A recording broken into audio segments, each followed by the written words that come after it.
भाई ऐसा है, बीजेपी कह रही है, बीजेपी अपने आप को दुनिया की सबसे बड़ी पार्टी कहती है और कांग्रेस इस देश की सबसे पुरानी पार्टी है।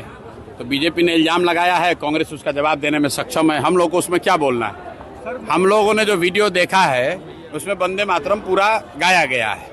अब बीच में कौन रोक रहा था नहीं रोक रहा था वो तो सरकार को ही जानकारी होगी, उनको पता करना चाहिए। अगर सही में कांग्रेस के लोगों ने गलती की है तो अब तो बजाबता उस पर सरकार ने कानून बना दिया है। अगर आप अपमान कीजिएगा तो आप पर केस हो जाएगा। तो बयानबाजी करने के बजाय भाजपा को सोनिया गांधी पर केस करना चाहिए। कल मधुबनी गए थे सर, रोशन आनंद के परिवारजनों से अपने मुलाकात करने के लिए 10 दिनों का। रोशन आनंद जो मधुबनी में, रोशन यादव जो है, रोशन यादव वहाँ बिलाट गांव के अरेर थाना का एक लड़का है जिसको 27 मई को पुलिस ने अपेरेंटली गलत तरीके से अरेस्ट कर लिया था और थाने में उसको टॉर्चर किया गया। और बाद में 4 दिन के बाद जब लोगों को पता चला तो फिर उसको छोड़ा गया, फिर पुनः गिरफ्तार किया गया और अभी कारा में उसकी मृत्यु हुई है। उसको लेकर हम लोग परिवार वालों से मिले हैं।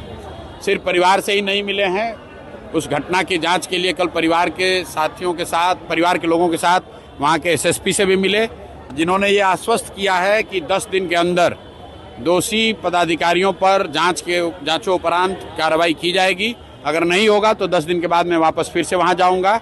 और जो उसका दूसरा पहलू है, कारा में जो उस लड़के की मृत्यु हुई है, पोस्टमार्टम रिपोर्ट आने के साथ ही हम लोग डीएम से, चीफ सेक्रेटरी से, सबसे मिलेंगे ताकि एनएचआरसी के गाइडलाइन के हिसाब से कारा में अगर किसी की मौत होती है तो जो सजा का प्रावधान है, जो अधिकारियों पे कार्रवाई होनी चाहिए, जो परिवार को कंपनसेशन मिलना चाहिए, उसको लेकर फॉलोअप किया जा सकता है। मनोज तिवारी आपको अहंकारी बता रहे हैं सर, मनोज तिवारी आपको अहंकारी बता रहे हैं, कह रहे हैं कि हम संस्कार।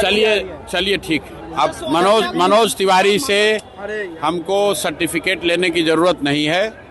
मनोज तिवारी को मैं फिर से यही कहूँगा कि आप वस्तुतः गाना गाने वाले व्यक्ति हैं, गाना गाइए। भाजपा के सहयोग से अगर आप एमपी हैं तो जिस क्षेत्र में एमपी हैं वहाँ पर जाकर काम कीजिए। बिहार में आकर फालतू का राजनीति करने की कोशिश मत कीजिए। बिहार के लोगों ने आपको न स्वीकार किया है, न आगे कभी करेंगे। गिरिराज सिंह आपको कह रहे एस्ट्रोलॉजर है क्या, जो हमें समझाएंगे बुझाएंगे? गिरिराज सिंह जी पर भी जो हमने कहना था कह दिया। अब गिरिराज सिंह जी अगर कुछ कहेंगे तो उसका जवाब दिया जाएगा। अब मेरी जानकारी में है कुछ वहाँ पर पीएचडी के छात्र हैं जो बहुत दिनों से आमरण अनशन पर हैं और कुछ दूसरे अभ्यर्थी भी बैठे हुए हैं, हमारी जानकारी में है। अभी मैं गया नहीं हूँ, जरूरत होगी तो जाएंगे। डस्टबिन घोटाले की हमको बहुत जानकारी नहीं है। जो वीडियो पर मीडिया के माध्यम से हम लोग देख रहे हैं जिसमें ये बताया जा रहा है कि साधारण सा दिखने वाला 500 या 1000 रुपये का डस्टबिन अपेरेंटली 15,000 रुपये में खरीदा गया है। मेरे पास उस विषय से संबंधित कोई पुख्ता जानकारी नहीं है। मीडिया के माध्यम से जो बात बताई जा रही है हम लोग उसको देख रहे हैं।